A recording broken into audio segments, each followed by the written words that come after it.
Գիտեք, որ երկարատև ժամանակ Google ընկերության և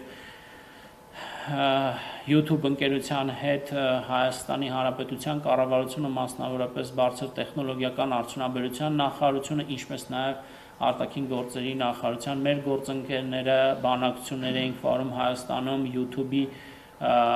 գործընկերային ծրագիրը ակտիվացնելու նպատակով եւ ահա կրկին փոխնախագահ Վենսի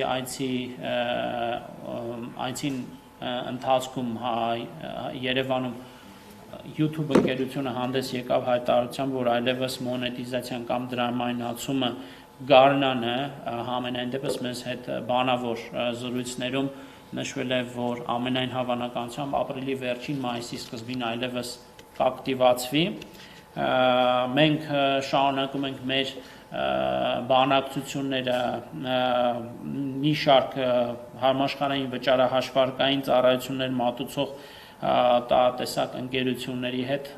այդ օրինակ ծառայությունները Հայաստանում ակտիվացնելու նպատակով շարունակում ենք մեր երկխոսությունը PayPal ընկերության հետ, որը աջակցում է միայն գումարների փոխանցմանը, սակայն ստացումը դեռևս շարունակում է սահմանափակ մնալ, այստեղ մենք շարունակում ենք հետևողականորեն բանակցել գործընկերների հետ։ Այս պահին Stripe-ը շարունակում է անհասանելի լինել, դիտարկում ենք բանակցությունների արդյունքում դրա շուկա մուտք գործելը, հայաստանյան շուկա մուտք գործելը եւ ոչ միայն այս երկու ընկերությունների, այլև մի շարք ընկերությունների մասով բանակցություններ են իրականացնում, փորձելով Հայաստանի ներկայությունը եւ տեսանելիությունը համաշխարհային տեխնոլոգիական քարտեզի վրա առավել ամրագրելու եւ բարձրացնելու, ինչու ոչ նաեւ առավելագույնս կապիտալիզացնելով եւ հղում կատարելով օգոստոսի 8-ին Միացյալ Նահանգների եւ Հայաստանի Հանրապետության միջև ստորագրված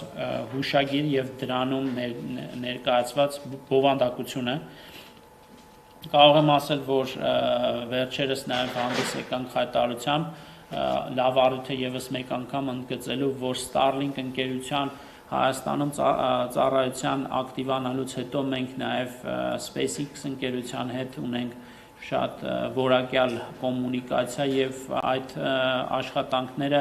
եւ այդ հարաբերությունների ոգին բերեցի նրան, որ Starlink-ը հայտարարեց կրկին փոխնախագահ Վենսի այցի շրջանակում, որ ավելի քան 100 տերմինալներ է նվիրաբերելու Հայաստանի կառավարությանը, հայաստանյան մի շարք բարձր լեռնային հատկապես հատվածներում գտնվող հանրակրթական հաստատություններում կապի ինտերնետային կապի խնդիրը լուծելու համար, այդ թվում նաև առաջիկա 1 տարին ամբողջ ծառայությունների գումարի վճարները վերցնելով իր վրա, Starlink ընկերությունը նաև պետք է նշեմ, որ մենք պիլոտային ծրագիր ենք իրականացրել Հայաստանի տեղեկատվական համակարգերի գործակալության գործընկերների աջակցությամբ Microsoft 365-ի լիցենզիաները ներդնելու ամբողջ կառավարությունը ներդնելու համար կարող եմ ասել, որ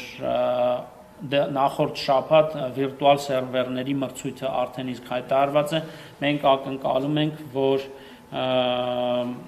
26 թվականի առաջին կիսամյակի արդյունքում ամբողջությամբ Microsoft 365-ը իր լիցենզիոն ողջ փաթեթով ներդրված կլինի բարձր տեխնոլոգիական արդյունաբերության նախարարությունում, ինչը իբրև պիլոտային ծրագիր ուղենշային կլինի արդեն մյուս գերատեսչությունների համար, որովհետև մենք արդեն թե Microsoft Exchange-ի էլեկտրոնային փոստի համակարգի, թե Microsoft Teams-ի եւ ընդհանուր Microsoft 365-ի այս ծրագիրը կներկայացվի գործընկեր կառույցներին այնտեղ եւս ամբողջությամբ համակարգի ներդրման համար եւ նաեւ ասեմ, որ 25 թվականի ընթացքում մի շարք միջոցառումների Հայաստանը միասնական տաղավարով 6 խոշոր միջազգային ցուցահանդեսների է մասնակցել, տալով հնարավորություն բազմաթիվ տեղական կազմակերպությունների ներկայացված լինել եւ ներկայացնել իր պրոդուկտները միջազգային ասպարեզներում, թերևս այսքանը